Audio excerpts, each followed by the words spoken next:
Bueno, la situación es bastante conocido de que hay una situación, un aumento de la parasitosis o de la infestación de garrapata. Esto quiere decir que en lugares donde nunca hubo, apareció. En los lugares donde siempre aparece, está difícil de controlar. Esa es la percepción de los productores y esto efectivamente es lo que se constata.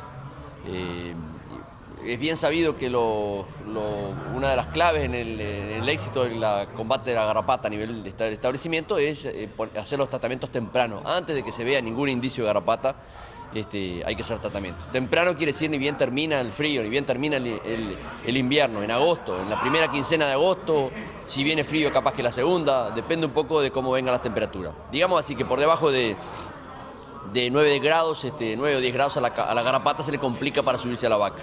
Pero ni bien las temperaturas empiezan a subir un poco, la actividad ya aumenta y bueno, pueden empezar las infestaciones. Los tratamientos tienen que ser entonces tempranos, sin ver garrapata. Y bueno, los productos para elegir habrá que tener en cuenta alguna de las 6 familias de productos que tenemos, siempre tener presente que son solo 6 grupos químicos, que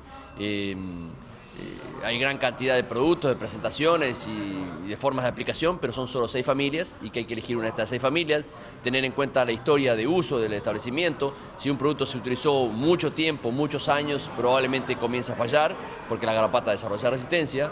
Para conocer este problema se puede hacer un test, se mandan garrapatas al laboratorio y se puede saber cuáles son los productos que funcionan.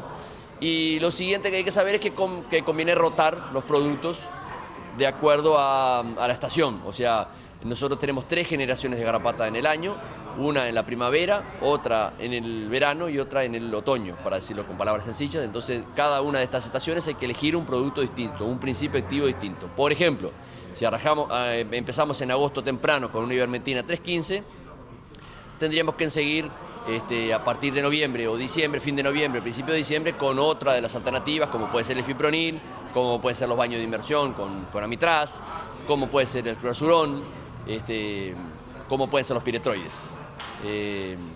Y esto, repetirlo, teniendo en cuenta los periodos entre tratamientos de acuerdo a cada producto, hasta febrero. Y a partir de marzo, hasta que empiece el invierno, elegir otro producto. Siempre teniendo en cuenta una de estas 6 familias.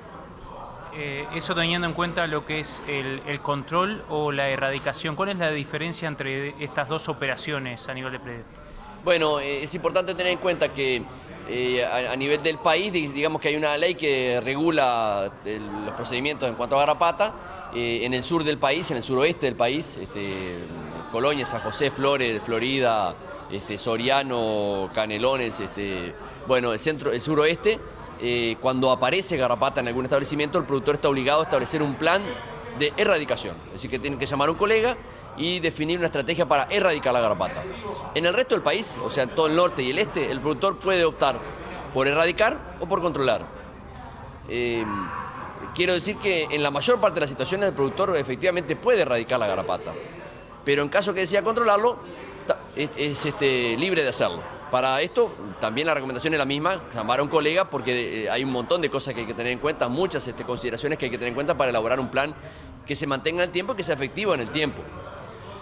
La diferencia entre uno y otro va a ser la cantidad de tratamientos. Mientras un plan de erradicación probablemente requiera 8 o 9 o 10 tratamientos en el año, un plan de control probablemente precise 3 o 4 o 5, la mitad o menos. La diferencia entonces es que para erradicar hay que aplicar tratamientos que eviten que caiga la garrapata madura, digamos, la garrapata llena de huevos.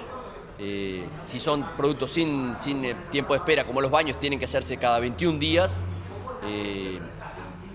Y en el caso de los tratamientos de control, los tratamientos se hacen más espaciados, quiere decir que se hacen menos tratamientos y eventualmente algunas garrapatas caen. Son pocas porque la mayor parte se eliminan, pero algunas caen y de esta manera disminuye la población de garrapatas, pero no se elimina. Esa es la diferencia. Teniendo en cuenta aquellas zonas endémicas donde hay garrapata, ¿la erradicación es una opción? Esa es una valoración que el productor tiene que hacer junto con el colega. En la mayor parte de los sistemas de producción se puede erradicar. Digamos que en Uruguay el clima uruguayo es marginal para el desarrollo de la garrapata. Sin embargo, es bien conocido que hay situaciones que son extremas, que son especiales, situaciones de quebrada, situaciones de monte, donde no se puede juntar todo el ganado para tratar juntos, situaciones donde hay calles en varios lugares del establecimiento, bueno, sendas de paso, todas esas situaciones pueden conspirar en contra de la erradicación, pero en todo este ciclo que hemos hecho de charlas en todo el país, siempre hay, en todas las charlas hay un productor que dice: yo efectivamente erradiqué la garrapata haciendo lo que se dice acá, más o menos, o lo que se dice, lo que se está diciendo acá, y tengo vecinos como todos tienen, y tengo calle, o sea que es bien razonable pensar en erradicar. Con esto no estoy diciendo que sea la recomendación técnica en todas las situaciones de erradicar, digo que es posible y que la decisión está en manos del productor junto con el colega. Este trabajo que se está realizando es a partir de las trazas de tión que se identificaron en Estados Unidos. ¿Cómo el productor puede prevenir en el caso que en un futuro se pueda utilizar nuevamente este principio activo? Bueno, el etión entiendo que funciona como una situación de